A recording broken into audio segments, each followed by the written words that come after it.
Today we're going to be installing a serpentine belt conversion kit made by the guys over at CVF. Look at this beautiful thing. Ever since I started working on these old cars, I've always wanted to install one of these serpentine belt drives. So today's going to be a dream come true for me, and we're going to be able to install one of these guys here on the channel. I did receive this kit a couple days ago and I went through it a little bit, but it was just so much stuff. I did not have the mindset for it. We've got a belt, we've got pulleys, we've got bolts, we got an alternator, we got a power steering pump. We got so many things in here, and I can't seem to find the instructions. So I said, you know what? I'll come back when I got a little bit more time to knock this out. And that is tonight. So we're going to go ahead and start just knocking this out. This is what CVF calls their Wraptor kit. It's their all-inclusive serpentine belt drive kit. On the big block mopars, it comes with the water pump housing.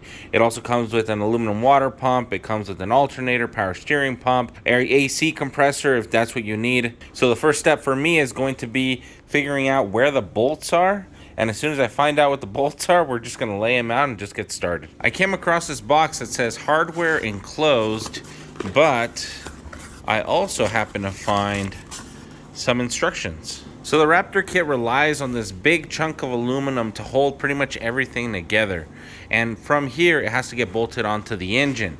If we go ahead and pick this up and align it with the front of the engine, you'll more or less understand what bolts need to go and then what bolts need to stay. Most of the bolts that I need to remove are already off because I had a previous regular V-belt accessory drive, and when I pulled them off, I never put the bolts back. But that's actually fine because most of these bolts are good where they're at. I just got done removing all the bolts that don't need to be on the water pump housing, so the housing is perfectly prepped and good to go now. What's unfortunate for me was that I had already bought an aluminum water pump housing and an aluminum water pump, but if I would have realized that the CVF kit would have came with an aluminum water pump and water pump housing, I wouldn't have spent the money ordering a second set. So now I know, and now you guys know because you're watching the video. The housing that I've got on the car right now is a little dirty, but it's still perfectly brand new, so I'm not going to bother to change it. After I give this engine bay a detail, in fact, after I pull the engine now, because I've still got to repaint the engine bay, so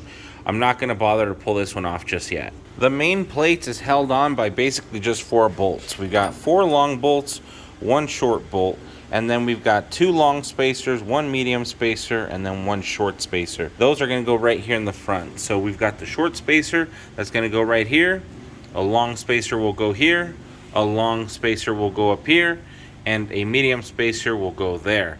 And then we've got long bolt, long bolt, long bolt, and short bolt. So let's go ahead and do that. In case you guys are wondering, the socket for this kit is going to be a 5/16 Allen. I believe an 8mm Allen should work too.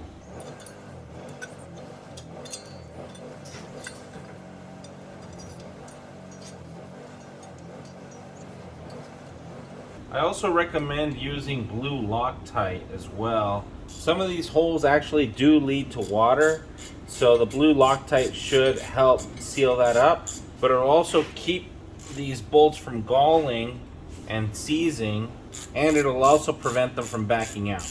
I like to run all the bolts down by hand first before I snug them up. You don't want to over torque them because then you'll strip the threads out of the block. So according to this chart, there's a couple ways to read it. So we have an EcoGuard number, which we're going to ignore completely because it is not highlighted in yellow.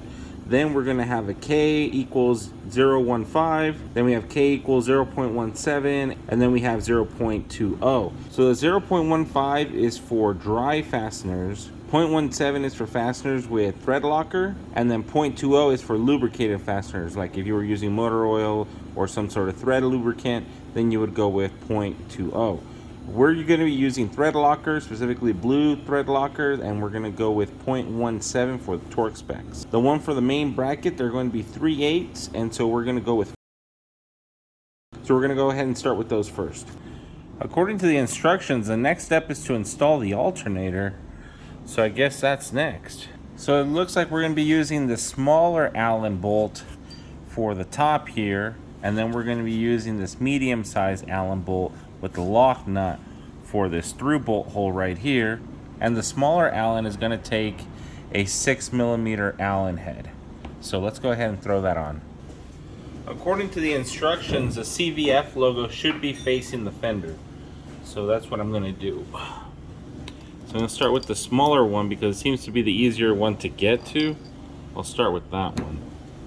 And we're going to install the through bolt right there.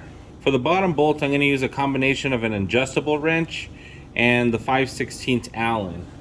You shouldn't need any Loctite on this one since it does have a lock nut. Switching over to the 6mm for the top bolt. Much less torque on the top one than on the bottom one for sure. Alright, so the next step is step 5 to install the peanut compressor, aka the AC compressor. But as I read this, I find some discrepancies in the instructions. So it says, peanut compressor on the left side of the bracket, CVF logo will face toward the fender. That was the same as the alternator. And then the fittings will face up. Well, here are the fittings right here. And if they're made to face up and they're supposed to be on the left side of the bracket, there's no CVF logo here. If we go underneath, CVF logo is there. So now what I'm thinking is, it says left, so does it mean left as in driver's left? Driver left would be where the alternator's at. And I've already measured the spacing between here and here, and it's about 6 3/4. I've measured the space between here and here, and it's like around 6 inches. So I don't think I can take the alternator and move it to the right-hand side of the car, which means when it's talking about left, it's talking left facing the bracket. But if that's the case, either the sticker's on the wrong side or the fittings are going to face down. Knowing what I know about AC systems, I want to keep those fittings up, and I'm pretty sure the logo is just on the wrong side. So that's how we're going to install it. The 2 bolts that we're going to be installing for this one are the 2 small head Allens, and they're going to be about 1 inch, 1 1/4 long. We're going to be using the same 6mm for this one. I'm going to need to get new spark plug cables. I'm only going to get it somewhat tight, but not even really snug, just enough so I have plenty of wiggle room. Now we're going to install the bottom bolt.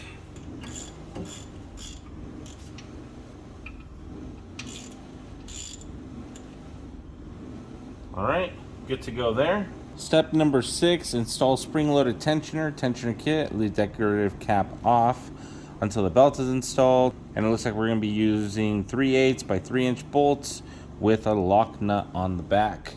And so we've got 3 bolts here. We've got 4 lock nuts, but we also have an Allen head one of these bolts. So I'm pretty sure we're going to have 1 lock nut for each of these guys. And then we have these 2 bolts left and a couple of smaller bolts, but none of those fit the washers. So I'm going to assume that the washers are supposed to go with these 3-inch bolts.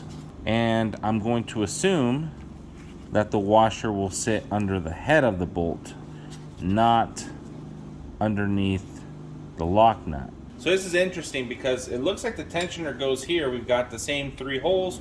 1, 2, 3 holes, and there's none of that anywhere else. The instructions have a picture which also shows a tensioner going up this way. The interesting part is that there is already a threaded hole here.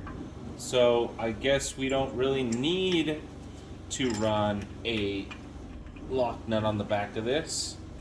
But if there's enough room for it, I'm still gonna run one. As you can see, the bolt's already in, but nothing sticks out of the back side. So this must have been another update to the instructions. The head of this bolt is 9/16, by the way. So I need to issue a quick retraction. Originally when I installed this tensioner, I grabbed one of these like 2.5-inch bolts thinking it was a 3-inch bolt. Turns out the only 3-inch bolt here is this one, the Allen head.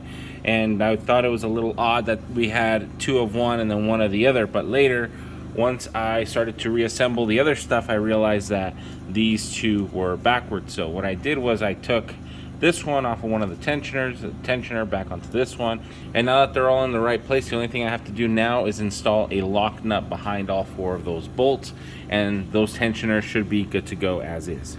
It says install crank pulley and hub spacer with provided hardware. So let's go ahead and grab that. So here's what we got. We got 6 bolts for the front crankshaft adapter, and then we've got 3 Allen bolts for the front pulley. I want to show you guys this real quick because I find it really interesting that they knew that some of these engines have a perfectly symmetrical 6-bolt pattern and then other engines do not. For example, on my stock balancer, I had one pattern, and then when I switched over to my PRW SFI balancer, I had a different pattern and I had to re-drill the front pulley. So in order for them to not make two different ones, they just slotted one of the holes. I'm gonna kind of cheat, and I'm gonna put all the bolts in there first and then go from there.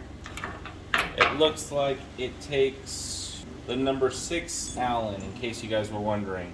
All right, I've got 1, 2, 3, 4, 5, and the last one's a little stiff, but it'll probably work. So we're going to go ahead and run them in by hand. You do gotta be careful not to go in crooked because you're just gonna be fighting it the whole way down. Everything's got a seat more or less around the same time. So I know I've got no opening here and some opening here, so these bolts have to go in a little bit deeper to straighten it out. I highly suggest using thread locker on these bolts. It would be a very good idea. Now we're going to be installing the crank pulley. Same basic thing where I'm going to drop in all 3 of the bolts that came included. And then we're going to be using the larger Allen for this one. Step 8 is going to be install the power steering pump. And we're going to be installing the GM Type 2, which is GM T2 pump. Bolts directly to the bracket with 2 M8 40 millimeters. So it's going to be this pump right here, this shiny little chrome one. And then the 2 bolts for that, I believe, are going to be these 2 that I have right there. So let's go ahead and throw that on. All right, so it says that we're going to be installing this about right here. Let's go ahead and run 1 bolt. And then I guess the other one just goes into the other side right there. We're going to be using a 6 millimeter Allen for this one. We're going to follow up that install with the install of the water pump pulley using provided hardware. That's going to be this one right here, and then our bolts are going to look a little bit like this. All right, just go ahead and slip this on, line it up with your water pump, and then start running the bolts in. We are looking at 3/16 Allen for this bolt. All right, that one was easy. On to the next step. The next step is going to be to install the serpentine idler pulleys. There's actually 3 of them. The instructions say in the bottom right hole of the bracket near the power steering pump, the hole near the 3 open holes on the main bracket. The boss will go into the hole. Do not put the caps on until the belt is routed secure back with a lock nut. So these instructions don't really make sense, but they don't really need to make sense, but it's all right because there's only a few open spaces left, and so it makes it really obvious to know where these are supposed to go. The idlers are these guys right here, big black circle with an aluminum spacer. Sometimes this thing will slip out. Just make sure to put it back in before you reinstall everything. Sometimes they are a little bit of a hassle to install, but they do slip right in. The bolting questions are going to be the ones that we looked at earlier. These are going to be about 2.5 inches, and don't forget the washer. So it'll be installed like that. So these pulleys are going to go anywhere where there's a recessed hole. So there's going to be one here at the bottom, right here in between these 2, and then one here in between these 2. And so you're going to have the aluminum piece go into the bracket, and then you're going to run the bolt through it. You've got 3 of them. This is the second one and the third one. You do want to be careful not to hit anything because it is aluminum and it will scratch fairly easily if you're careless. The socket that I'm using is a 9/16. In my personal experience, I've always had to put the washers on the outside of the idler pulleys. And the reason for that is if the bearing comes apart, the washer will help hold it into its place. It'll make noise, it'll wobble around, it'll cause some problems, but at least it won't fall off. In fact, instead of these smaller washers, I would have rather put fender washers up here in the front and then take these smaller washers and put them in the back. Just as an extra safety precaution. Things don't last forever, and eventually these bearings will wear out. So if I had to redo this again, that's what I would probably do. If you've made it this far, this is what your setup should look like right now. According to step 12, the next step is to install the belt, but we're actually missing 2 steps. Let me show you what they are. The first thing we've got to do is install the pulley for the power steering pump. So let's go ahead and do that one first. So when it's time to install the power steering pump pulley, you're going to have a choice between this one and the one for the water pump. And if you're not paying attention, if you take them all out of their boxes, the one for the power steering is not going to have little tiny holes for the cover, and the one for the water pump is. Aside from that, the bolt pattern for the power steering pump is smaller than the one for the water pump. And in fact, the entire pulley is actually smaller than the water pump pulley. So in case you get to that point and you got both pulleys left over, the smaller one is going to be the power steering one. So let's go ahead and get this thing installed. The bolts in question are going to be metric thread, 10 millimeter, and the head is going to be 3/16 Allen. So let's go ahead and put these on. I'm just going to try to snug them up as best as I can, because just like the water pump pulley, we won't be able to torque them down until the belt is on. But we also don't want to install the belt on a loose pulley. It's just going to cause some problems. So make sure these are at least fairly snug. Notice that I still have the red caps on the power steering pump. There's oil in this pump. So try not to take the caps off until you've installed the pump. If you take the caps off and you turn the pump around, you're going to spill oil everywhere. They do this so that way when you do start spinning the pump, it doesn't spin dry and damage it. So although do refrain from trying to spin it without any fluid in it, if you do happen to spin it a little bit, there should be enough fluid in here to keep things lubricated in the meantime. But don't take the caps off until it's time to connect the hoses. The next step is going to be the installation of the pulley for the alternator. As much as I love the chrome pulley and the fan, this guy has got to go. For this, we're going to need a different tool. I went ahead and I grabbed my 1/2-inch impact and a 15/16 socket. That's the easiest way to get this thing off. This thing's not really held on with a lot of torque, but don't let it spin because it might hurt you. After that, you don't need any kind of special tool to take the pulley off, but make sure you don't lose the hardware because we're going to reuse it right now. So we've just taken off the pulley and we've just taken off the fan. In the boxes, you're going to find the new alternator fan, which is a billet aluminum fan, and you're also going to have the new 8-rib serpentine belt pulley. So let's go ahead and throw these back on. The fan just slides over onto the alternator, as well does the pulley, and then we're just going to put the nut and the washer back on just like we had before. So washer goes in first, then the nut. Make sure you put the nut on in the same orientation, so that way the scratch marks from the washer end up on the bottom. You want to try to keep this as neat as possible, or else why did you pay so much money to get it if you weren't going to keep it nice? Then to torque it down, you just grab the serpentine belt pulley and you're just going to crank it on. Right around there. I'm sure there is a torque spec for this as well, but like I mentioned with the other pulleys, we won't be able to torque them down unless we can keep this from spinning. Now that we've got both of these pulleys on, it's time to install the belt. And here is the part number for the belt itself, in case you guys need it later. I like to start with the water pump housing. It seems to be the easiest one to get around, and then I work my way clockwise. So we're going to go around the alternator, around the power steering pump, then we come back up to this idler, then we go back down around here, then we go up around the crank pulley, around the tensioner, and then we're going to skip the AC compressor and then move on to the last idler. And as you can see, the belt's too short, so we're going to need to apply some force onto this tensioner in order to get this thing to loosen up. So we're going to spin this clockwise, and the only thing you're trying to do is you're trying to get this belt just barely onto the pulley of the AC compressor. Now that you're at this point, you're going to want to spin the engine over while guiding the rest of the belt onto this pulley.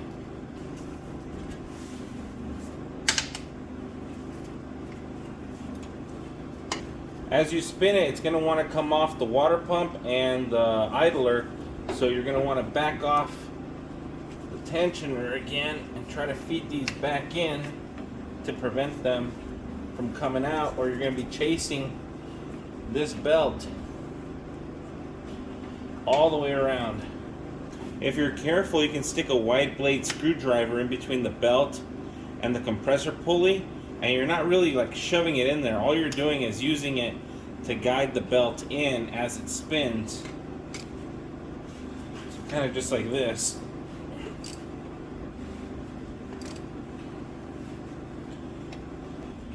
And don't forget, don't keep your eye off of this guy.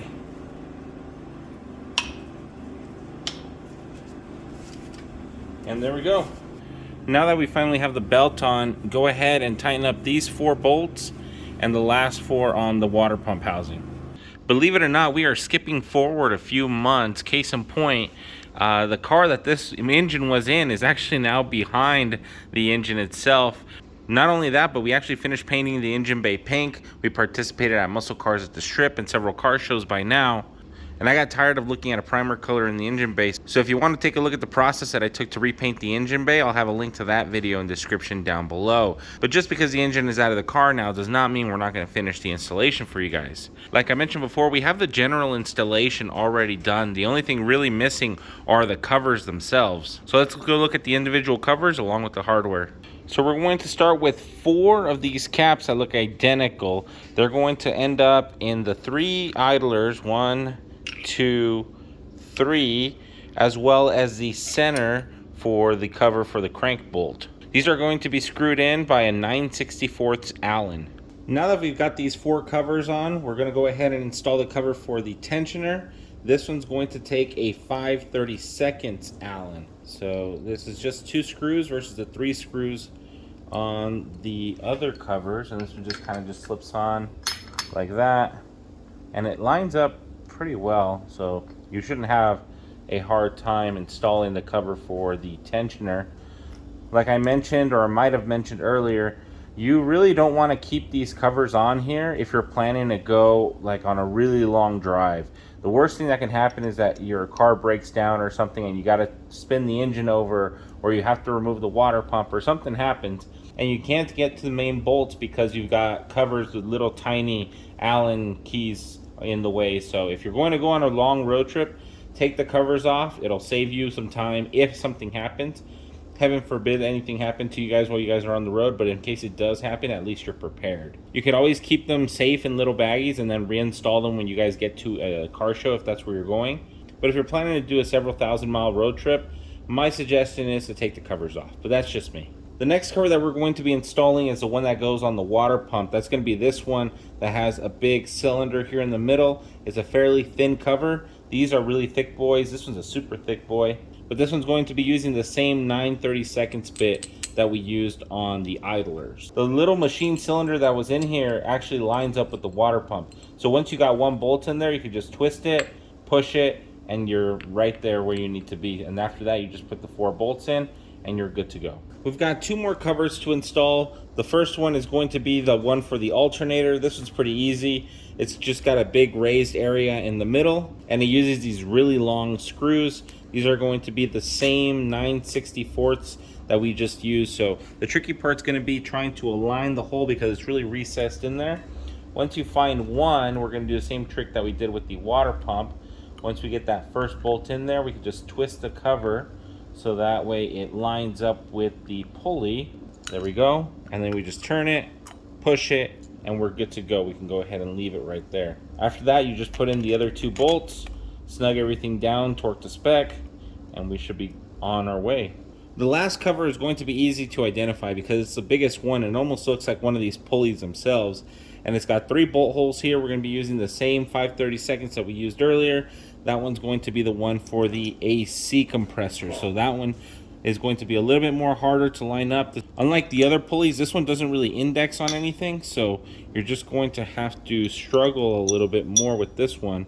But really, it's not even that much of a big deal. So you got the 3 holes here in the middle.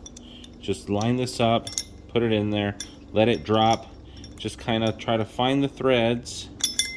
There we go.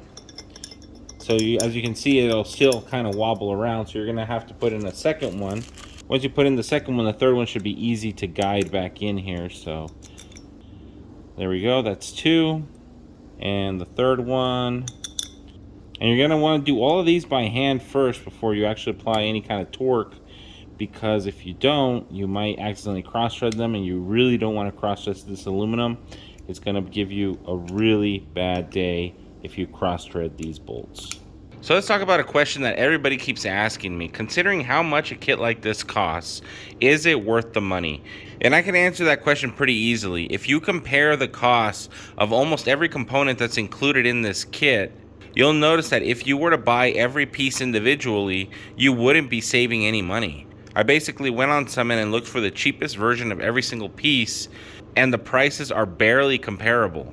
That's not including the fact that you're going to get custom billet aluminum pieces with your kit, and CVF also offers a warranty program for their belt drives. If you had already spent money on most of their components, you could probably opt for a cheaper kit like their Beast kit. But if you're starting with a fresh build and you want an accessory drive that matches perfectly with all of the other accessories that you're going to be bolting onto the engine, I can't think of another company that offers a solution that's comparable in price to what CVF offers. And for those of you looking for an even more higher end, unique serpentine belt drive, the Reaper system is probably more up your alley. With that being said, I'm willing to answer any questions you guys have in the comments down below. I will see you guys all in the next one. Night Wrencher, signing out.